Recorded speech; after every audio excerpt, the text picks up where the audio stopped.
welcome back to my channel. My name is Prachi Sharma और आज का session है last part of mole concept. Will be working on जो आपकी chemical equations के relation में क्वेश्चंस पूछे जा सकते हैं, but the chances are very low. But still मैं ये टॉपिक कवर कर रही हूँ क्योंकि सिलेबस में it is part of it. But we will not be working on the last exercise that is 5D. मैं इसी लेक्चर में आपको 2-3 क्वेश्चंस करा दूंगी which will help you understand the concept very well. So, if your school is covering up exercise 5D, please let me know that in the comment section below and tell me exactly how much they are covering in the last portion of mole concept. क्योंकि आपके syllabus के हिसाब से very few questions are there, but I'm still helping you understand it क्योंकि just in case exam में आ गया तो solve करना आना चाहिए. So, without wasting any time, let's get started with today's session. Alright students, तो आज का सेशन स्टार्ट करते हैं. It's gonna be a very small session. बहुत ज़्यादा सेशन बड़ा नहीं है ये, क्योंकि बहुत ही सिंपल टॉपिक आपको समझाना है और एक दो क्वेश्चन उस पर कराने हैं. सो लेट्स स्टार्ट विद की calculations based on chemical equations. तो जब हम केमिकल इक्वेशंस की बात करते हैं तो let's say you have something like A + B giving you C + D. ठीक है. अब जब आपको ऐसी कोई इक्वेशन दी है, मान लीजिए कि ये बैलेंस है, तो जब आपको ऐसी कोई इक्वेशन दी है, कई बार आपको किसी एलिमेंट का वेट दिया होगा तो वेट टू वेट कंपैरिजन चलेगा कि ए का वेट दे रखा है, सी का वेट दे रखा है. कई बार आपको वॉल्यूम दे रखी होगी, so you have to compare weight by volume. Sometimes you have to compare weight by weight. तो इसी के ऊपर बेस्ड हम आज क्वेश्चन सॉल्व करने वाले हैं. नाउ लेट्स सी जो बेसिक थोड़ी बहुत आपकी थ्योरी है इसमें वो क्या है. तो सबसे पहले chemical equations. A chemical equation is a balanced account of chemical transaction.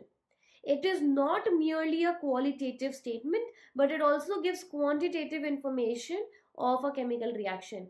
Qualitative का मतलब एक chemical equation हमें ये बताता है कि उसके अंदर exactly कौन कौन से compounds mix होके और क्या products बन रहे हैं.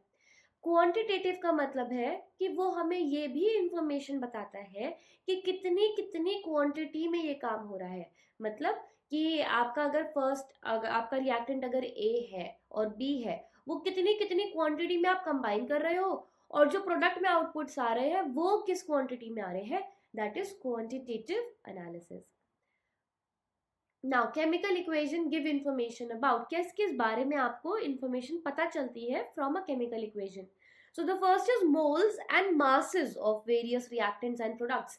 कितना कितना अमाउंट आप मिक्स कर रहे हो और कितना प्रोडक्ट आपको मिल रहा है, तो that is moles and masses. दूसरी बात, volumes of gaseous reactants and products. अगर इसी इक्वेशन में आपके पास गैसेस है तो उनकी वॉल्यूम्स भी आपको पता चलती है from a given chemical equation. Now let's see कि अगर आपको एक इक्वेशन दी है, for example you have 2 KClO3 in the presence of MnO2 gives 2 KCl + 3 O2. हमें ये भी पता चल रहा है यहाँ पे कि ये दोनों हमारे सॉलिड स्टेट्स हैं और ऑक्सीजन हमारी गैसियस स्टेट में आ रही है. तो molecular proportion of a substance, कि जो आपका एक मॉलिक्यूल आप यूज कर रहे हो उसके अंदर कितना प्रपोर्शन ऑफ सब्सटेंसेस है वो भी पता चलता है. The relative masses of substances, मतलब ओवरऑल जो आपके मासेस है, आप इस पूरे का मास कितना है, let's say 22 grams example, let's say इसका 10 ग्राम आ रहा है, लेट्स से इसका 12 ग्राम आ रहा है. ठीक है. सो मॉलिक्यूलर मासेस आपके जो कंपाउंड्स आप यूज कर रहे हो उसके पता चलते हैं. The volumes of gaseous substances, जो ऐसे ऑक्सीजन है तो इसकी वॉल्यूम आपको पता चलेगी. नाउ मूविंग ऑन, जब हम इस ऐसे केमिकल इक्वेशंस के पर्सपेक्टिव में कोई भी न्यूमेरिकल सॉल्व करते हैं तो कैसे करेंगे. In solving the problems proceed as follows. The first is write balanced chemical equation. Balanced बहुत जरूरी है क्योंकि अगर आपकी इक्वेशन बैलेंस नहीं होगी तो आपका क्वेश्चन सही सॉल्व नहीं होगा. So it's highly highly important कि सबसे पहले आप ये चेक करो जब आपने इक्वेशन लिख दी है कि क्या वो बैलेंस्ड है या नहीं. Second is write down the molecular weights of each substance below its formula. जब आपने एक बार इक्वेशन लिख ली, now let's say आपने लिख ली A + B giving you C + D. अब जो A का मॉलिक्यूलर वेट है वो इसके नीचे लिख दो, B का उसके नीचे लिख दो, तो सबके मॉलिक्यूलर वेट्स उसके नीचे लिख दो. तो इससे आपको कंपैरिजन एंड सॉल्विंग काफी आसान हो जाती है. Moving on to the third point, the same units of weight and volume should be used throughout. मतलब कि अगर आपने ए को कैलकुलेट किया है ग्राम्स में, तो बी भी ग्राम्स में लो, सी भी ग्राम्स में लो, डी भी ग्राम्स में लो। आपकी यूनिट्स की गड़बड़ नहीं होनी चाहिए, क्योंकि आपको तब तो लगेगा कि नहीं कोई बात नहीं, I will figure it out when I am solving it, पर 90% चांसेस आर कि आप गलती करोगे। ठीक है, सो इट्स वेरी इंपॉर्टेंट कि जब आप कोई भी एक पर्टिकुलर यूनिट यूज कर रहे हो तो throughout the equation you are using the same unit. Now, write down the product of 22.4 liters and the number of molecules below each gaseous substance. तो जब आप gaseous substances की बात करेंगे तो आप gaseous को उसी तरीके से treat करोगे, आप उसकी volume भी लिखोगे, उसके number of molecules भी लिखोगे before actually going ahead with the solution of the question. आई बात समझ? Let's move on. Alright students, so starting off, okay. So starting off with the first question. Now the first question is based on reacting weights. तो इसका मतलब आप जो पूरा question solve करोगे आप weights को कंपेयर करोगे. So let's look at the first question. A solution of common salt when added to silver nitrate solution yields a precipitate of silver chloride. Find the mass of sodium chloride in the solution and also the mass of sodium nitrate formed. पहली चीज, question को देख के equation बनाना आना चाहिए. पहले equation बनाएंगे, उसके बाद उसको बैलेंस करेंगे, फिर क्वेश्चन आके दोबारा रीड करेंगे. एक दो क्वेश्चन है, तरीके से समझ लोगे तो कोई भी दिक्कत नहीं आएगी. तो सबसे पहला क्वेश्चन में पढ़ लेते हैं. A solution of common salt. तो कॉमन सॉल्ट क्या हुआ आपका? NaCl.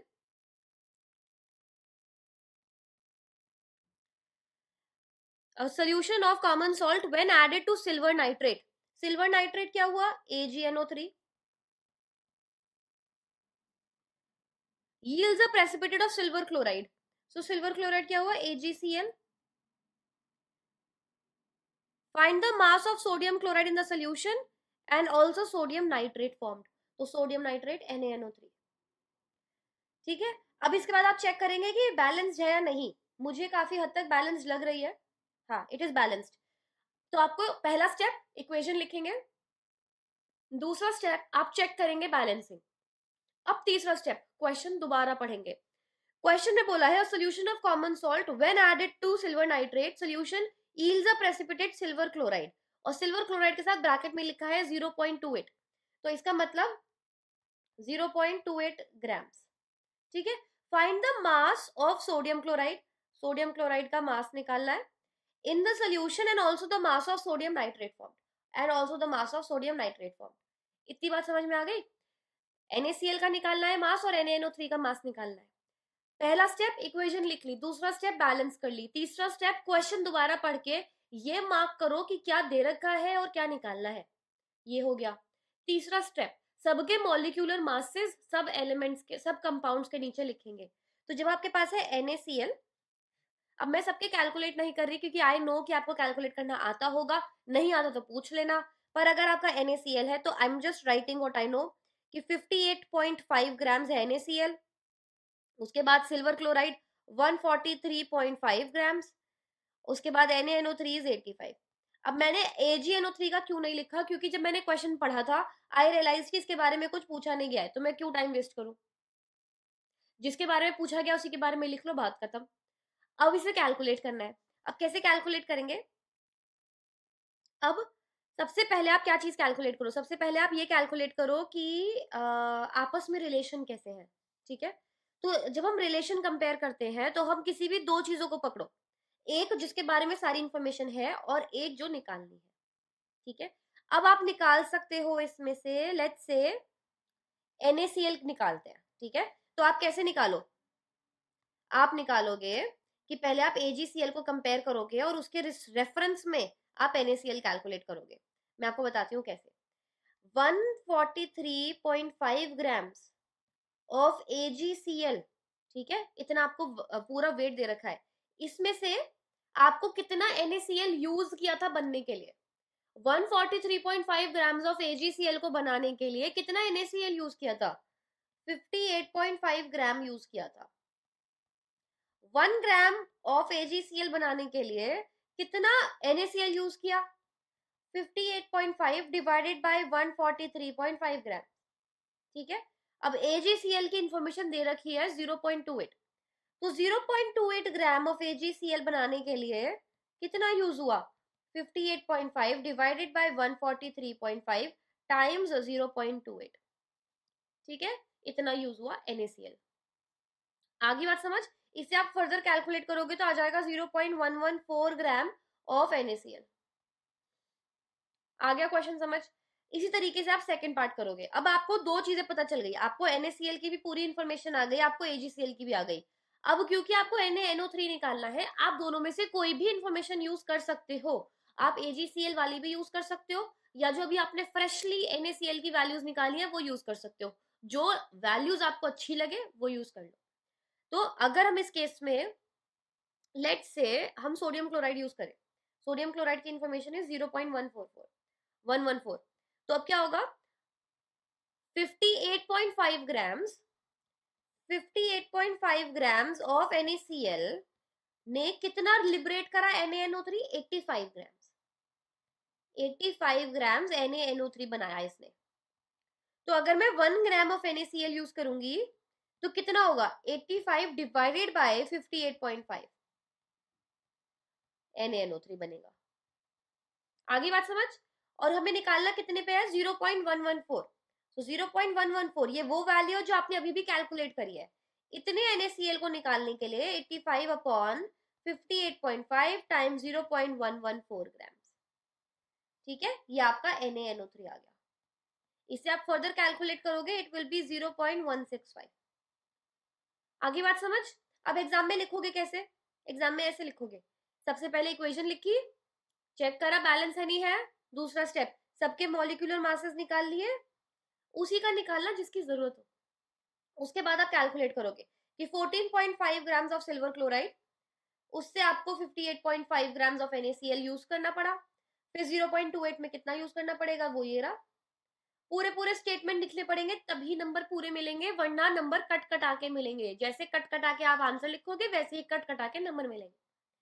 उसके बाद आपने दूसरा वाला कैलकुलेट किया NaNO3 के लिए, इसमें भी have used sodium chloride, so 58.5 grams of sodium chloride से 85 ग्राम NaNO3 बन रहा है, तो 0.114 से कितना बनेगा? ठीक है, ये है आपका वेट रिलेशनशिप। वेट रिलेशनशिप में इसी टाइप के क्वेश्चन कोई भी पूछे जा सकते हैं, सारी इंफॉर्मेशन वेट्स में ही होगी। फिर अगला question, mass volume relationship. Mass volume relationship में कोई तो इंफॉर्मेशन मास में दी होगी, मतलब वेट कर रखा होगा उसे ग्राम्स में, और कुछ तो गैसियस मिक्सचर होगा जिसकी आप वॉल्यूम पिकअप करोगे। ठीक है, क्वेश्चन पढ़ेंगे, सबसे पहले इक्वेशन फॉर्म करेंगे। Find the mass of lead formed by the reduction of red lead, that is Pb3O4 in the current of hydrogen, and also find the volume of hydrogen used up. Okay, तो इस बात से सबसे पहले आपको क्या पता चल रही है? बात सबसे पहले आपको पता चल रही है कि रेड लेड है, Pb3O4 है रेड लेड, उसमें आपने कुछ हाइड्रोजन से रिएक्शन दी है और आपका एक तो लेड बन रहा है। ठीक है, लास्ट वाला प्रोडक्ट बाय प्रोडक्ट आपको बनाना आना चाहिए, अगर क्वेश्चन में इंफॉर्मेशन नहीं दी, इस केस में नहीं दी, ठीक है, तो आपको पता होना चाहिए कि वाटर बनेगा। इक्वेशन बन गई, Pb3O4 plus hydrogen gives lead plus water. पहला स्टेप डन। दूसरा स्टेप, इसे बैलेंस करो, बिना बैलेंस करे आगे नहीं बढ़ोगे। दूसरा स्टेप बैलेंस करो, जब आप इसे बैलेंस करोगे it will be 4 hydrogen 3 leads and 4 water molecules. ठीक है, बैलेंस हो गई। तीसरा स्टेप, सबके जिसके मॉलिक्यूलर मासेस पता होने चाहिए, मॉलिक्यूलर मासेस लिखो, जिसकी आपको वॉल्यूम पता होनी चाहिए वॉल्यूम लिखो। उससे पहले एक स्टेप मैं भूल गई, क्वेश्चन को दोबारा से रीड करके फिगर आउट कि आपको पता क्या क्या है। Find the mass of lead, lead का मास आपको निकालना है, formed by the reduction of इतना रेड लेड। कितना red lead? 342.5 grams of red lead in the current of hydrogen, and also find the volume of hydrogen used up. Hydrogen कितना use हुआ ये भी पता करना है। ये स्टेप हो गया। अब मॉलिक्यूलर वेट्स निकाल लो। मॉलिक्यूलर वेट्स में डायरेक्टली लिखती हूँ, 685 ग्राम्स है रेड लेड का, हाइड्रोजन का हो जाएगा आपका, क्योंकि हाइड्रोजन के लीटर कितना वॉल्यूम है 22.4, और कितने मोल्स आप यूज कर रहे हो 4, तो टाइम्स 4, तो इसकी जो वॉल्यूम होगी टोटल 89.6 डेसीमीटर क्यूब। लेड का हो जाएगा 621, वाटर का हम लेंगे नहीं। क्योंकि जरूरत ही नहीं है, कुछ पूछा नहीं वाटर से रिलेटेड। ये इन्फॉर्मेशन पता चल गई। अब बिल्कुल उसी तरीके से आप कंपेयर करोगे जैसे आपने पहले वाला क्वेश्चन किया। जो दे रखा है उससे कितना हाइड्रोजन यूज कर रहे हैं वो निकालोगे, जो दे रखा है उससे कितना लेड बनेगा वो निकालोगे। दोनों चीजें एक साथ हो सकती है। मतलब क्या है, आपको रेड लेड की इंफॉर्मेशन दे रखी है 685 ग्राम्स। अगर रेड लेड मैं यूज करती हूँ तो मेरा 621 लेड बनता है। अगर मैं 1 ग्राम रेड लेड यूज करूंगी तो 621 डिवाइड बाय 685 लेड बनेगा। अगर 342.5 grams of red lead use करूंगी तो 621 अपॉन 685 टाइम्स 342.5 ग्राम्स, इतना लेड बनेगा। ठीक है, इसे फर्दर कैलकुलेट करोगे तो आ जाएगा 310.5 ग्राम्स ऑफ लेड। अब स्टूडेंट्स, जो आपका बाय वेट वाले क्वेश्चन थे और जो आपके ये वाले क्वेश्चन है काफी हद तक बिल्कुल सेम है, पर गलती स्टूडेंट से कहाँ होती है कि अगर इक्वेशन बैलेंस नहीं करी तो वो इस कैलकुलेशन में गलती कर देते हैं। इसके आगे तो सबको कैलकुलेट करना आता है, पर गलती इसी स्टेप पे हो जाती है। तो क्वेश्चन में आप हमेशा ध्यान देंगे, फिगर आउट करेंगे कि क्या करना है, बैलेंस आउट करेंगे, ध्यान से पहले स्टेप्स करोगे तो क्वेश्चन तो आराम से सॉल्व हो जाएगा। आई बात समझ? सिमिलरली आप दूसरा वाला भी कैलकुलेट करोगे, but I will move ahead. So आप एग्जाम में जैसे लिखोगे वो बता देती हूँ। PB3O4 प्लस 4H2 आपका आ गया 3PB4H2। उसके बाद ये आपका मॉलिक्यूलर वेट्स आ गए। आपने पहला कंपेयर करा, आपने लेड निकाल लिया। दूसरा आप कंपेयर करेंगे 685 रेड लेड में आप यूज करते हो इतना हाइड्रोजन, तो 1 ग्राम में कितना यूज करोगे, इतना यूज करोगे। 342.5 ग्राम में कितना यूज करोगे, इतना यूज करोगे। And that's it. Now moving on to question number 3। 16.4 grams of calcium nitrate is heated. Calculate the volume of nitrogen dioxide obtained at STP. Mass of calcium oxide obtained. सबसे पहले equation बनाएंगे। Calcium nitrate है, सो CaNO3 whole twice. ठीक है, इसको आपने break down किया। सबसे पहले आपके बनेगा calcium oxide plus nitrogen dioxide plus oxygen gas. ठीक है, इतना समझ में आ गया। उसके बाद आप इसे बैलेंस आउट करेंगे। ठीक है, सेम तरीका है, इसीलिए I am moving on to the solution. अगर अभी भी आपको समझ में नहीं आया है कैसे सॉल्व करना है तो you can ask me over the email. कैसे? You can write me an email at psclassesic@gmail.com। आप मुझे कमेंट बॉक्स में भी रीच आउट कर सकते हो, तो I can make a detail video on the questions जो मैं आपको जल्दी जल्दी सॉल्व कराती हूँ। आई बात समझ? चलिए भाई आगे बढ़ते हैं। सबसे पहले आपने इक्वेशन बना ली, उसके बाद आपने इक्वेशन को बैलेंस किया। बैलेंस किया, यहाँ आ गया 2, यहाँ आ गया 2, यहाँ आ गया 4। फिर थर्ड स्टेप क्या है, क्वेश्चन में वापस जाके ये पढ़ो कि निकालना क्या क्या है। नाइट्रोजन डाइऑक्साइड निकालनी है और कैल्शियम ऑक्साइड। तो नाइट्रोजन डाइऑक्साइड निकालनी है और कैल्शियम ऑक्साइड। और आपको कैल्शियम नाइट्रेट की मतलब वेट दे रखा है 16.4, तो इसके नीचे लिख दो 16.4 ग्राम्स। ठीक है, फिर उसके बाद का स्टेप क्या है, मॉलिक्यूलर वेट्स, वो आपने लिख लिए। ठीक है, NO2 क्योंकि आपकी वॉल्यूम आपकी गैस है तो आप उसे 4 लिखोगे, और जब आप उसको कैलकुलेट करोगे तो 4 इंटू 22.4 करके निकाल लोगे वैल्यू, जिसे आप आगे न्यूमेरिकल में यूज करोगे। ओके, मॉलिक्यूलर वेट आ गया 328, 112 और ये 4 इंटू 22.4। इसको ऐसे ही छोड़ सकते हो, ज्यादा बेटर है क्योंकि सोल्यूशन करने में आसान होता है, कैलकुलेशन थोड़ा ईजी हो जाएगी। अब आप क्या करेंगे, 328 ग्राम ऑफ कैल्शियम नाइट्रेट इतनी नाइट्रोजन निकालता है, नाइट्रोजन डाइऑक्साइड, तो 1 ग्राम कितनी निकालेगा भाई, इतनी निकालेगा। 16.4 ग्राम कितनी निकालेगा, 16.4 से मल्टीप्लाई कर दो वो उतनी निकालेगा। तो इतने लीटर ऑफ नाइट्रोजन डाइऑक्साइड आपकी लिबरेट होगी। डायरेक्ट सवाल। उसके बाद दूसरे क्वेश्चन में आपको निकालना है calcium oxide. 328 gram of calcium nitrate 112 gram of calcium oxide liberate करता है, तो 1 ग्राम कितना करेगा, 112 डिवाइड बाय 328। 16.4 कितना करेगा, 112 डिवाइड बाय 328 इंटू 16.4, तो 5.8 grams of calcium oxide. Simple. फिर moving on to the last question for today. On heating इतना gram of copper carbonate in a crucible only 7 gram of copper oxide was produced. What was the percentage purity of in copper carbonate? ठीक है, ये वाले में last में जाके एक step extra होगा जहां आपको परसेंटेज प्योरिटी निकालनी है, पर इतना पूछा नहीं जाएगा आपसे एग्जाम में। मैं आपको करा दूंगी ताकि आपको पता हो क्या करना है, पर इतना नहीं पूछा जाएगा। उसके अलावा पूरा क्वेश्चन सेम चलेगा, लास्ट के स्टेप में हम 1-2 स्टेप एक्स्ट्रा करेंगे। ओके, सबसे पहले का स्टेप, इक्वेशन फॉर्म करो। कॉपर कार्बोनेट CuCO3, इसने बनाया CuO एंड कार्बन डाइऑक्साइड। अब क्वेश्चन दोबारा पढ़ते हैं। ऑन हीटिंग इतना कॉपर कार्बोनेट, तो 12.4 ग्राम्स है। In a crucible only 7 gram of copper oxide was produced. ठीक है, ये 7 ग्राम बना। What was the percentage purity in copper carbonate? Okay, ठीक है। तो अब आप क्या करोगे, ये आपको इंफॉर्मेशन दे रखी है, मॉलिक्यूलर मास को यूज करके आप पहले ये फिगर आउट करोगे कि यूज मतलब कंज्यूम हो कितना रहा है। ठीक है, उसके बाद आप उसको फाइनल कैलकुलेशन पे लाओगे। उससे पहले क्या करेंगे, पहले एक बार आप अपनी बैलेंसिंग चेक करेंगे। When I am looking at it, it looks like it is balanced, so no balancing required, balanced है। फिर क्या करेंगे, मॉलिक्यूलर वेट्स लिखेंगे। मॉलिक्यूलर वेट्स कॉपर कार्बोनेट का होता है 124 ग्राम्स और कॉपर ऑक्साइड का होता है 80 ग्राम्स। ठीक है, अब जब आप कैलकुलेट करोगे तो आप बोलोगे कि भाई 124 ग्राम ऑफ कॉपर कार्बोनेट जनरली कितना बनाता है, 80 ग्राम ऑफ कॉपर ऑक्साइड बनाता है। अगर मैं 1 ग्राम ऑफ कॉपर कार्बोनेट यूज करूंगी तो 80 by 124 grams of copper oxide बनाएगा। करेक्ट, और क्वेश्चन में पूछा कितने का है, 12.4। 12.4 ग्राम कितनी बनाएगा, 80 डिवाइड बाई 124 टाइम्स 12.4। ठीक है, जब आप इसे फर्दर कैलकुलेट करोगे you will and up with 8 gram of copper oxide. इतना कॉपर ऑक्साइड बन के आएगा। ठीक है, पर अभी आ कितना रहा है, 7 ग्राम आ रहा है, बस 7 ग्राम आ रहा है, 1 ग्राम कम आ रहा है। इसका मतलब प्योरिटी में गड़बड़ है। तो जो आपकी एक्सपेक्टेड यील्ड है वो है 8 ग्राम्स, और जो आपकी यील्ड एक्चुअल आ रही है दैट इज 7 ग्राम। तो जब आप परसेंटेज निकालोगे दैट वुड बी जो यील्ड आ रही है डिवाइड बाई एक्सपेक्टेड टाइम्स 100। तो इससे आपका आ जाएगा कुछ 87.5% प्योरिटी।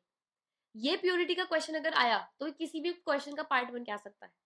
ठीक है, तो आपको ओवरऑल ये बात समझ में आनी चाहिए कि प्योरिटी का मतलब क्या है। प्योरिटी कैलकुलेट करने के लिए पहले आप वो कैलकुलेट करोगे जो आपका एक्सपेक्टेड आउटकम है और जो क्वेश्चन में दे रखा है, दोनों को कंपेयर करोगे एंड टाइम्स 100। अब एग्जाम में लिखोगे कैसे, ऐसे लिखोगे, कॉपर कार्बोनेट है CuCO3 giving you copper oxide plus carbon dioxide 124 ग्राम 80 ग्राम। तो 124 gram copper carbonate produces 80 gram of copper oxide on heating. 12.4 से कितना बना, इतना बना, 8 ग्राम आ गया। एक्सपेक्टेड यील्ड थी 8 ग्राम, एक्चुअल यील्ड है 7 ग्राम, तो 7 बाई 8 टाइम्स 100, तो प्योरिटी आ गई 87.5 grams. Alright students, so this is it for today's session. आज के session में we covered the last bit of mole concept and this is it for the chapter. We will not be working on exercise 5D क्योंकि उसमें इतने कोई important questions नहीं है. But if your teacher is insisting on doing those questions, please let me know that in the comment box below. If I do get enough requests about exercise 5D, I don't mind covering that up. But right now my main agenda is to make sure that you get more content. That is, the next chapter coming up is electrolysis with all the details, all the exercises and all the in-text questions discussed. So stay tuned for more content that is coming up. Make sure that you subscribe to the channel, share the channel with your friends and help us move forward. So this is it for today and we'll catch up in the next session.